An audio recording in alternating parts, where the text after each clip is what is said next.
Alright guys, what is going on? My name is Pipe Bomb City and welcome to my WWE TLC 2016 predictions video, guys. This is SmackDown Live's final pay-per-view of 2016 and the card is looking pretty good for the most part, you know what I'm saying? But before this video begins, be sure to check out my Instagram at Pipe Bomb City. Be sure to subscribe, like, and comment on this video, guys. We recently hit 100 subscribers. Thank you so very much for that. I've been waiting for that for a long ass time. I really appreciate it. We are 1/10. We are 1/10 to 1,000. All right. It may seem like it's a far time away, but I believe that we can get there really soon. All right. But getting into this TLC predictions, guys. This card, as I said, I'm looking forward to about 4 out of 5 of these matches. You know what I'm saying? So that's a good thing. That's pretty good. When there's only 6 matches on the card, which I was surprised, you know. But then I had to remember, you know, that's what Backlash was like. That's what No Mercy was like. This is what the NXT pay-per-views are like. So it's not really a surprise to me. And again, it's quality over quantity. You know, you could have about 9 matches on a card, but they'll be rushed, or they won't be as good, or they'll be pointless rivalries. I'm pretty sure that every single one of these matches on the card has a purpose. So, with that being said, let's get into this, guys. Let's start with the match that recently had a change to it. Let's talk about the SmackDown Women's title match, right? This is now a tables match. Man, the last time I remember a women's table match was that one thing with the weird pink table. If you guys know what I'm talking, it's just, point being made, it wasn't very good, you know, and I can't remember the last time like the women had like other than no DQs, like a weapon match. I think this is a great thing because, you know, on SmackDown Live I watched the contract signing between Alexa and Becky, and I feel like this rivalry started out not so good in my opinion, and it's been progressively getting better. And you know, man, I can't stand that Harley Quinn hairstyle on Alexa Bliss. I gotta say that real quick. But I feel like this rivalry has been getting better. So I watched the contract signing, and Alexa put Becky through a table off of the third rope, and I was like, well, holy shit. Well, I mean, this I want to see a tables match now. Just I don't know why, but we got it. This is now a tables match for the title. I thought they should have announced that maybe 2 weeks ago so people would have known about it. I don't think that many people are aware of it yet. But if you are, man, you know what? I'm glad I could tell you. But still, I'm really looking forward to this match. I think it has some great-ass potential. You know, I'm really looking forward to this. But if I had to go for a prediction, I'm going to go with Alexa. You know, man, I feel like they're going to pull a twist on us. And I feel like we're going to have 2 new champions, possibly 3. I'll get into that later here. But I got to go with Alexa. You know, I just feel like they're going to make Alexa the champ.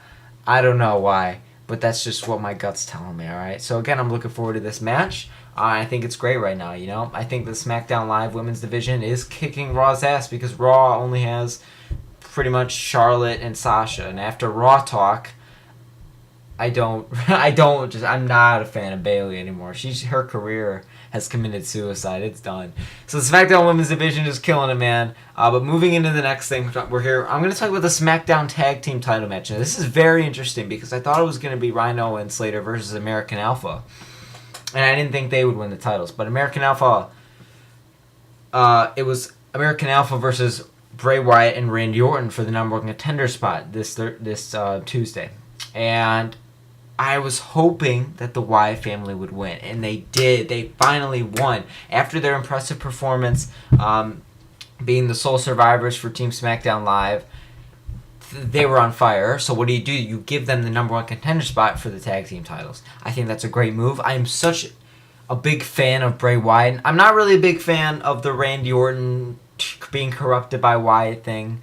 I'm not too big a fan of that. You know, I might even go to say I'd rather have Luke Harper in that position right now because he's losing a fucking cane in kickoff shows, and it's horrible because I love Harper, man. But still, Orton is good in a way, you know, because even though I'm not a fan of the whole thing going on, it's a big star, and if you put him with Wyatt, it's going to elevate Wyatt. You know, Wyatt can learn. Wyatt can learn things.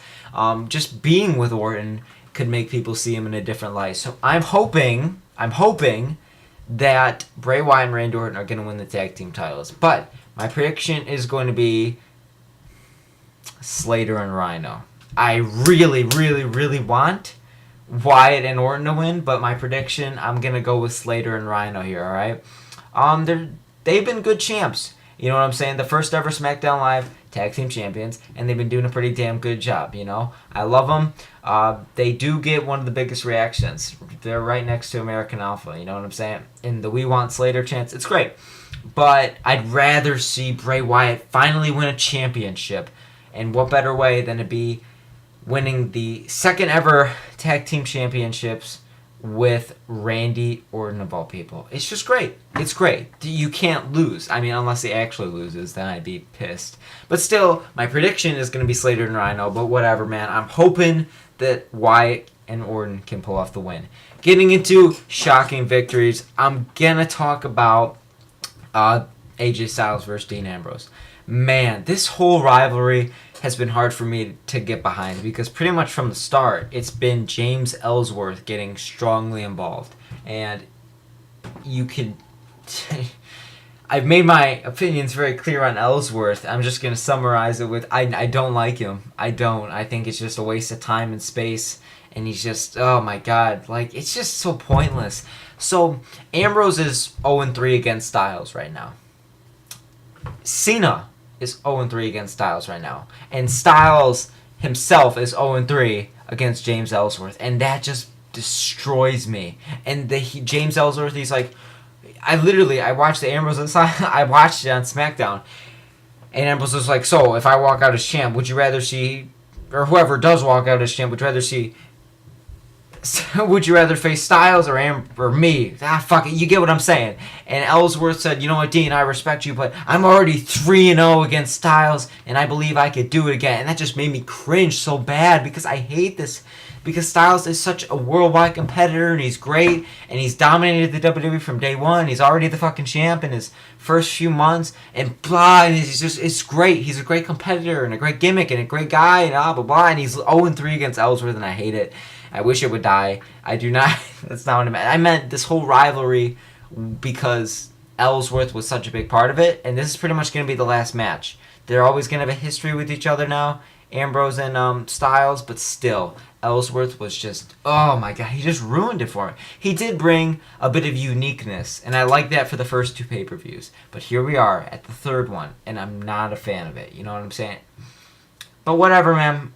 My prediction, I'm going to go with AJ Styles, but I wouldn't be surprised if Dean Ambrose won. I don't know why, but I feel like Ambrose might be able to get this one, but again, Styles, I feel like Styles is going to retain. You know what I'm saying? And if Ellsworth gets involved, so help me. I swear, man, I'm going to be so pissed. It's crazy, you know? Getting into the fourth match. Oh, also, real quick, it is a TLC match. I feel like this could be a very good match. You know what I'm saying? I feel like this is going to be pretty damn good. I should have said that about all three. All three of the matches I predicted so far. I feel like they're going to be pretty damn good. Getting into the fourth match, let's just get this over with here. Nikki Bella versus Carmella. It's a no disqualification match. This is... Oh, never mind. Alright, I was about to say I thought all the matches on the card had stipulations. The tag team title match doesn't. I forgot about that. But again, no DQ match. And as we saw on Raw, Charlotte and Sasha put on a fantastic no DQ match. Did you guys fucking see that moonsault off the announce table? It was crazy. You know what I'm saying? But getting into this, Nikki Bella versus Carmella, I've had a very hard time buying into this rivalry. You know, some people are into it. And again, the SmackDown Live women's division is kicking Raw's ass. But, with a comma. Well, no shit. I'm sorry. I don't even know what the fuck I was trying to go for there. But this, I've just had a hard time purely because it's pretty much been Carmella versus Nikki Bella literally ever since Nikki came back to SmackDown Live. You know, it's pretty much been these two. And I get it. There's only about like 6 women on the SmackDown Live roster. So you gotta conserve. You gotta make the most out of the rivalries. I get it, but it's just... It does make it harder to buy into it when there's no championship involved. I'm not going to lie. I'm a title guy. I'm old school in that way where the title just matters so much to me and just title matches add that extra boost. You know what I'm saying? But And that's just me. You know what I'm saying? That's why it's hard for me to buy into the Baron Corbin and Kalisto match. But that's just me. That's just, the titles make matches way more important. They mean more to me in that way. So, I mean, these two girls have been going at it for a while, you know what I'm saying? And some of the stuff has been pretty quality. You know what I'm saying? It's been good. But there's been some bad spots. So, I'm not sure. I don't think this is going to be as good as Charlotte and Sasha was. But I'd like it to be.